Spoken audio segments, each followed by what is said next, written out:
Hello friends, আমি মিতা আর মিতার রন্ধনশালায় আপনাদের সকলকে স্বাগত। আমার আজকের রেসিপি কাঁচা আমের টক ঝাল মিষ্টি আচার। বাড়ির ছোট থেকে বড় প্রত্যেকেই কিন্তু এই রেসিপিটাকে খুবই পছন্দ করেন। শুধু মুখে তো খাওয়াই যায়, এছাড়া ভাতের পাতেও খেতে ভালো লাগে, আর রুটি পরোটা ইত্যাদির সঙ্গে তো খুবই ভালো লাগে। খুব সহজ করে নেওয়া, সামান্য উপকরণ গুড় আর কয়েকটা মশলা, এই দিলেই আচারটা তৈরি হয়ে যায়। রোদেরও প্রয়োজন নেই, বিনা রোদেতেই এই আচার 3 থেকে 4 মাস রেখে খাওয়া যায়। তা চলুন দেখে নিই আমি কিভাবে তৈরি করেছি এই টক ঝাল মিষ্টি আচার। আমি 1 কিলো পরিমাণ কাঁচা আম কিনে নিয়েছি, আর আমগুলো ভালো করে ধুয়ে পরিষ্কার করে জলটাকে ওপর থেকে মুছে নিয়েছি।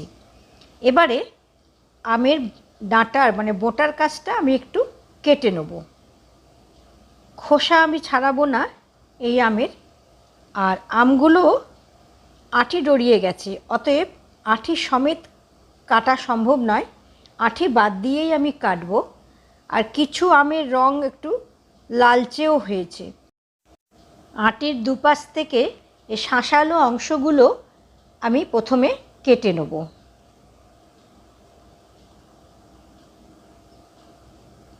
আর পাশের ছোট ছোট অংশগুলো কেটে নেব, আচারের মধ্যে এগুলোকে ব্যবহার করব।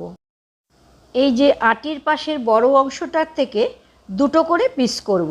খুব ছোট পিস করলে আমগুলো আচারের সময় গলে যেতে পারে। এরকম বড় বড় পিস করে নেব। সব কটা পিস আমার হয়ে গেছে। এবারে পিসগুলোকে একটা বোলের মধ্যে তুলে নেব।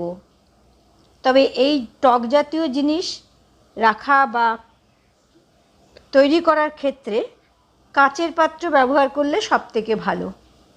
আমি আমগুলোর মধ্যে হলুদ, লবণ আর শুকনো লঙ্কার গুঁড়ো মিশিয়ে রেখে দেবো। 1 চামচ পরিমাণ হলুদ দিলাম, 1 টেবিল চামচ পরিমাণ লঙ্কার গুঁড়ো আর স্বাদ মতো লবণ।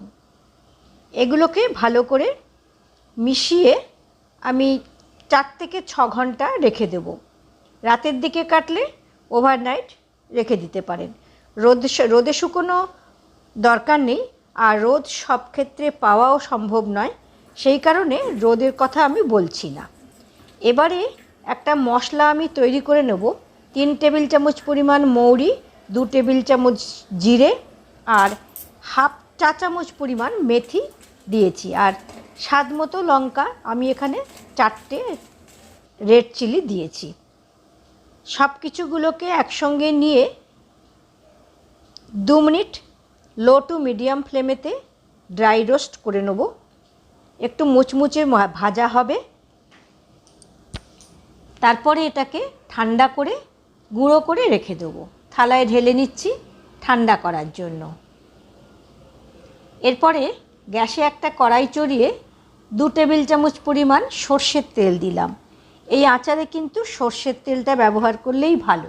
আর এতে ভাজার জন্য কিছু মশলা দেব। কালো জিরে হাফ চামচ, সর্ষে হাফ চামচ, জিরে হাফ চামচ, মৌরি 1 চামচ আর মেথি 1/4 চামচ আর একটা শুকনো লঙ্কা। সব কিছু দিয়ে ফুটে ওঠা পর্যন্ত নেড়ে ভেজে নেব। এরপরে আমগুলো দিয়ে দেব। যেটুকু জল ছিল সে জল শুদ্ধই আমি আমগুলো দিয়ে দিলাম। আর ঢেকে মিডিয়াম ফ্লেমে এটাকে মিনিট 5 রেখে দেবো। মাঝে একবার নেড়ে দেবো। দেখুন আমে যে জলটুকু ছিল সেই জলটুকু কিন্তু একদম শুকিয়ে গেছে, আমও নরম হয়ে গেছে। এবারে গুড় দিয়ে দেব। আমি এখানে 700 গ্রাম পরিমাণ গুড় ব্যবহার করেছি। আমগুলো খুব বেশি টক নয়, সেজন্য বেশি গুড়ের দরকার নেই। আর আমের টকের উপরই গুড়ের পরিমাণ নির্ভর করে। আর যে যার স্বাদ অনুযায়ী গুড়টা ব্যবহার করতে পারেন। আমি এখানে দেখে নিয়েছি 700 গ্রামের বেশি গুড়ের প্রয়োজন আমার হবে না। আমি গুড়টা বাজার থেকে কিনে এনে সেটাকে জ্বালিয়ে ছেঁকে নিয়েছি। এই জন্য গুড়টা এরকম দেখতে লাগছে। গুড়টা ঢেলে দিয়ে একটু আম দিয়ে মিশিয়ে নেব। খুব জোরে কিন্তু নাড়া যাবে না, আমগুলো তাহলে ভেঙে যাবে, হালকা হাতে নাড়তে হবে। এবারে ঢাকা চাপা দিয়ে দেবো, গুড়টা গলে আমের সঙ্গে মিশতে থাকুক। মিনিট 3-4 পর ঢাকাটা খুলে নিয়ে একটু নেড়ে দেবো। মাঝে একটু নাড়তে হবে, না নাড়লে গুড়টা তলায় লেগে যেতে পারে। গুড়টা গলে আর আমের থেকে একটু রস বেরিয়ে একটু নরম হয়েছে, মানে পাতলা হয়ে গেছে। এই মশলাটা এবারে আমি গুঁড়ো করে নেব। কয়েকবার এরকম ঢাকাটা খুলে নেড়ে নিতে হবে। এই যে মশলাটা গুঁড়ো হয়ে গেছে, এই রকম একেবারে মিহি পাউডার হবে না, এরকমই গুঁড়ো করলে ভালো লাগবে। ফুটছে আমের রসটা, আর তুলে একবার দেখে নিতে হচ্ছে যে কতটা ঘন হয়েছে। ঘন অনেকটাই হয়েছে। 8-10 মিনিট ফুটে উঠেছে, খানিকটা ঘন হয়েছে, এখনও অনেকটাই বাকি। টোটাল আমাদের 35 থেকে 40 মিনিট কিন্তু মিডিয়াম টু লো হিটেতে ফোটাতে হবে, তবেই আমটা আচারের মতো হবে। ঘন হয়ে গেলে পর নামাবার আগে এই মশলা থেকে 4 টেবিল চামচ পরিমাণ মশলা আমি এই আচারের মধ্যে দিয়ে দিলাম। দিয়ে ভালো করে মশলাটা মিশিয়ে নিতে হবে। এবারে গুড়টা বেশ খানিকটা শক্ত হয়ে এসেছে, ঠান্ডা হলে আরও শক্ত হয়ে যাবে। এবারে মিনিটখানেক লো ফ্লেমেতে ফুটিয়ে আমি বন্ধ করে দেবো গ্যাসটা, দিয়ে ঢাকা চাপা দিয়ে দিয়েছি যাতে গন্ধটা বজায় থাকে। এবারে ঠান্ডা করার জন্য বলে তুলে নিচ্ছি। ঠান্ডা করে বয়ামে ভরে রাখবো, যে কদিন চলে। খুব বেশি দিন যাওয়ার দরকার নেই, যেহেতু আমরা রোদে দিতে পারিনি। বছরখানেক রাখার চেষ্টা করে লাভ নেই, অতদিন থাকেও না, অনেক আগেই সেটা শেষ হয়ে যায়। অতএব যে কদিন চলে সে কদিনই বাড়িতে তৈরি করা আমের আচার খেয়ে আনন্দ উপভোগ করা যাক।